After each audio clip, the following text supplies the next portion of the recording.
superar las bandas de narcotráfico que están presentes en el país? ¿Es un problema local solamente o es un problema a nivel internacional, latinoamericano? Un tema que nos preocupa. Todos hemos visto imágenes complejas de crímenes, de poderío en armas de fuego y de otros temas que se vinculan, y lo vamos a conversar con los especialistas que tenemos en este capítulo de Hablemos de Chile, dedicado al narcotráfico, programa que hacemos en conjunto entre la Pontificia Universidad Católica de Chile y 3CC, y en el que hoy nos acompaña Manuel Guerra, profesor de Derecho de la Universidad San Sebastián y ex fiscal metropolitano. ¿Cómo está, Manuel? Muy buena, bien, muy bien. Qué bueno, qué bueno. Y con Pablo Carbacho, abogado. Ya ha estado aquí Pablo, de hecho, hablando sobre seguridad, que se vincula completamente con el tema del narcotráfico, académico de la Universidad Católica y director de investigación y desarrollo del Centro de Estudios, Justicia y Sociedad. Muchas gracias por estar aquí de nuevo. Gracias por la invitación. Súper importante el tema, y vamos a partir de inmediato con una de las preguntas que se establecían al inicio del programa. El vínculo, Manuel, entre el narcotráfico, las bandas que están instaladas en el país y los niveles, por ejemplo, de delitos violentos que se han empezado a ver. Yo creo que hay una estrecha relación y tiene distintos factores. Si uno se remonta hace más de 20 años, en Chile uno tenía una clara diferenciación entre lo que era la delincuencia común, habitual, la que se dedicaba al robo violento, al homicidio o a los delitos tradicionales, por decirlo de alguna forma, y aquella que se dedicaba al tráfico de drogas. Y eran dos mundos absolutamente distintos y no conectados entre sí. Más aún, la gente que se dedicaba a los delitos violentos rechazaba al traficante, y eso era parte de los códigos carcelarios, claro. Inclusive. Lo que ocurrió fue que al producirse el contacto al interior de los centros carcelarios se generó una contaminación criminógena. Y el costo de ejecutar un delito de robo con intimidación, con ejecutar un tráfico de droga, en cuanto pena de cárcel, es el mismo. Y por lo tanto, muchos que se dedicaban al delito violento dijeron, en realidad es un buen negocio y es mucho más rentable dedicarse también al tráfico de droga. Y empezaron a meterse en este tipo de materia y llevaron también la violencia por posicionarse en los territorios, por abarcar mercado, porque esto efectivamente es como lo es en una empresa del rubro normal. Se compite, se trata de posicionar en el mercado, se trata de tomar control territorial, y eso se resuelve muchas veces con disputas de bandas rivales que terminan en homicidios, que terminan en delitos violentos, que además tienen el poder de compra de especies robadas de mercado delictual, especialmente objetos de lujo, y eso empieza a generar cada vez más violencia en los territorios, y sin duda que tiene un vínculo que es indisoluble entre sí. Sí, ahora hay un par de cosas que me surgen de lo que estás diciendo, Manuel. Uno es cómo llegan a involucrarse no uno, sino que muchas personas dentro de las cárceles, por ejemplo, vinculadas a este tipo de crímenes. Ahí estamos hablando entonces de las bandas que ingresan al país, ¿no es cierto? ¿O crecen naturalmente al interior de Chile?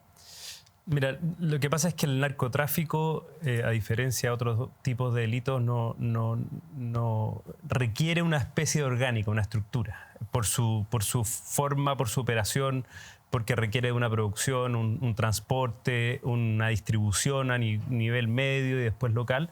Requiere de una estructura y por lo tanto... Como una jerarquía, una orgánica. Una orgánica porque es un proceso complejo finalmente. Y ese proceso que viene desde la producción hasta que lo recibe el comprador final está intermediado necesariamente por grupos extranjeros en buena medida. No todo, pero una buena parte. ¿Por qué? Por condiciones naturales, Chile no es productor de muchas de las drogas que se consumen en Chile. Por lo tanto, siempre ha habido algún nivel de contacto con organizaciones extranjeras organizadas. Por lo tanto, el narcotráfico difícilmente, si uno es riguroso, va a ser un problema local. Siempre va a haber un punto de conexión. El problema es que cuando el consumo crece, que Chile es un mercado pequeño en comparación a Estados Unidos, por ejemplo, pero cuando sean otras condiciones, como ser un país de tránsito emergente, con fronteras porosas, además, con una costa grande, con una frontera con países que tienen bajo nivel de control, entonces Chile pasa a ser un país atractivo para que esas organizaciones se vengan a instalar. Y yo creo que lo que viene pasando hace un tiempo, y ahí Manuel nos tiene mucha información al respecto, es algo que se viene dando y se está consolidando lamentablemente con todas las consecuencias que hemos visto. A ver, cuéntanos, Manuel, ahonda en ese punto. Porque había otra materia que tú, y no la quiero perder, que tú señalabas al inicio, que tiene que ver con los riesgos, porque tú decías, bueno, se dan cuenta que es un buen negocio, pero también es mucho más riesgoso. De alguna manera, quizás no en los años de cárcel, pero sí en el el tipo de armamento y la exposición a la muerte. Pero lo que estaba diciendo Pablo respecto de lo que ha estado pasando en Chile, que se está consolidando, ¿desde hace cuánto tiempo sucede? ¿Cuántas bandas más o menos sabemos que operan en Chile, que son internacionales? ¿Y por qué ha crecido tanto el último tiempo también esto que estamos viendo? Yo creo que ahí uno tiene que diferenciar. Creo que, como dice Pablo, el fenómeno es transnacional necesariamente. Tenemos bandas que son de origen nacional y que se dedican a una parte de este negocio, que es la importación y la distribución acá en el país, pero que tiene primero una fase previa que dice relación con lo que es el tener el contacto en el lugar de producción de la droga. Eso ocurre normalmente en otros países, pero que son de Sudamérica. Y eso se traduce en que, en definitiva, estemos hablando de este problema. Yo diría que desde mediados de los años 90 comenzamos a hablar seriamente de esto, pero que el Estado chileno, lo hablo en su conjunto, no quiero simbolizarlo en un sector, el Estado chileno lo minimizó.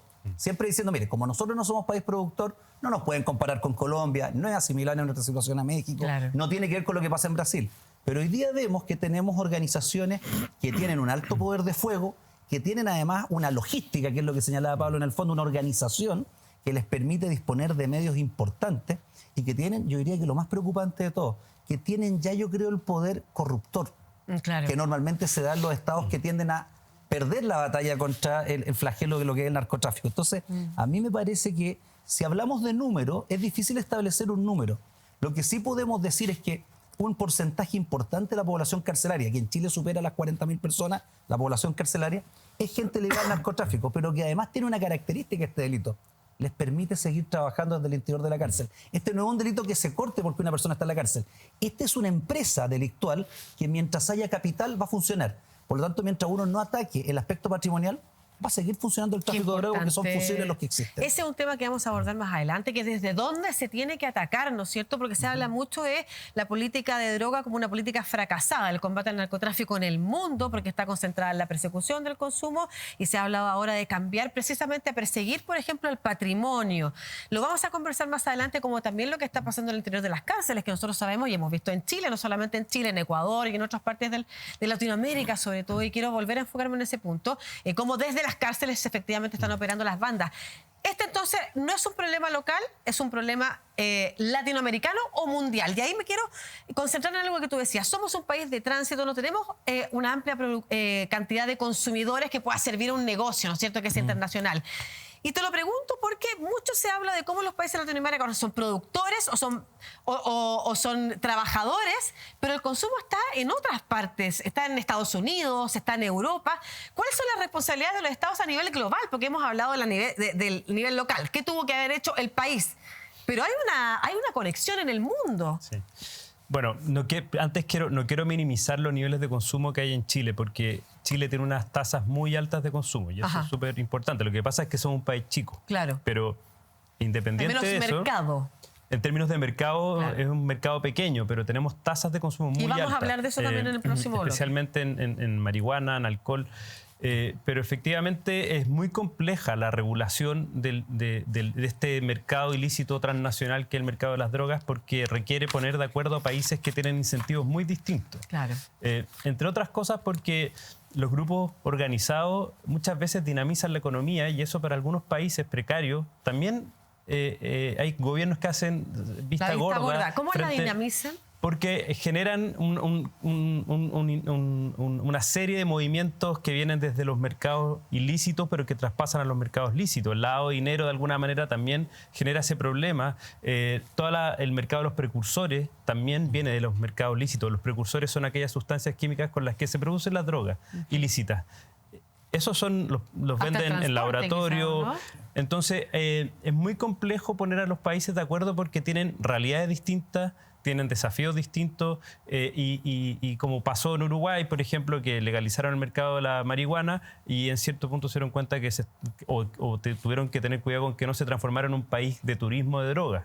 Entonces, en la medida que no hay una coordinación más global, la posibilidad de hacerse cargo de manera coordinada yo creo que es muy, muy baja, es muy difícil.